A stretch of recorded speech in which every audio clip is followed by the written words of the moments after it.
In this edition of School Dilemmas, how much pressure should you put on pupils to work harder and faster? How do you balance pupils' academic achievement with their social well-being? In this story, based on a real case study, two colleagues take opposing positions on teaching a gifted Year 8 pupil. What course of action would you take? Should you hothouse a pupil with exceptional talent? And how would you resolve conflict with colleagues who disagree with you? But I don't want to see him turn into some academic freak.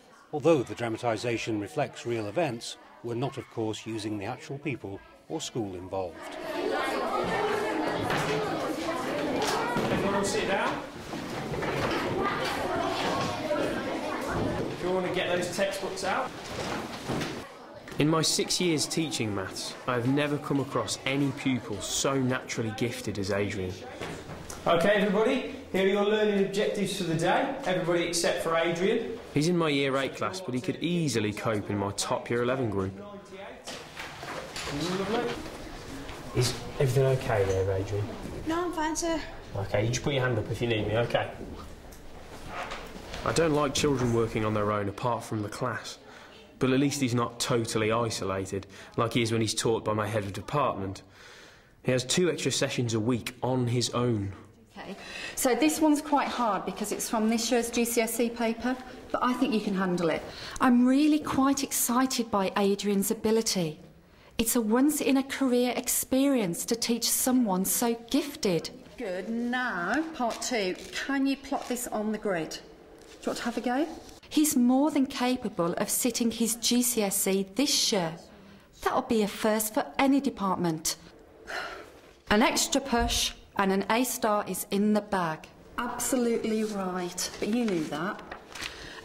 Adrian, would you mind doing some extra sessions after school? I've spoken to your parents and they're happy about it.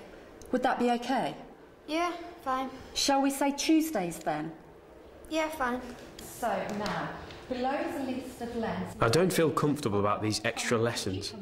It's bad enough he's alone in class without being taken away from everyone else during lunchtime. My boss wants me to push him even harder. Well, I won't do it. So am I right to refuse to push Adrian? So is it right to want to push Adrian? I know he has huge potential, but I don't want to see him turned into some kind of academic freak. OK, so let's have a look.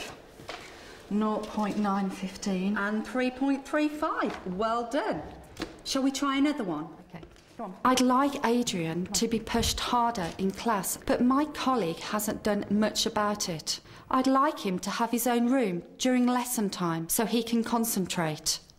My colleague hasn't done anything about that either. We've talked about it, but my wishes are being ignored.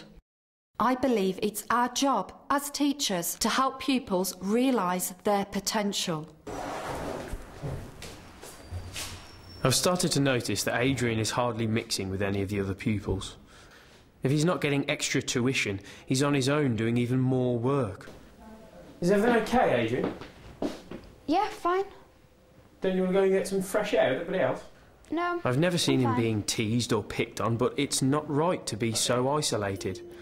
It's not our job to turn children into social misfits. I know it takes him away from his peers, but you wouldn't see it a problem if he was an elite athlete, would you? But can I continue to defy my immediate boss? Or should I take the matter higher? But how can I get my colleague to agree? Or should I take the matter higher?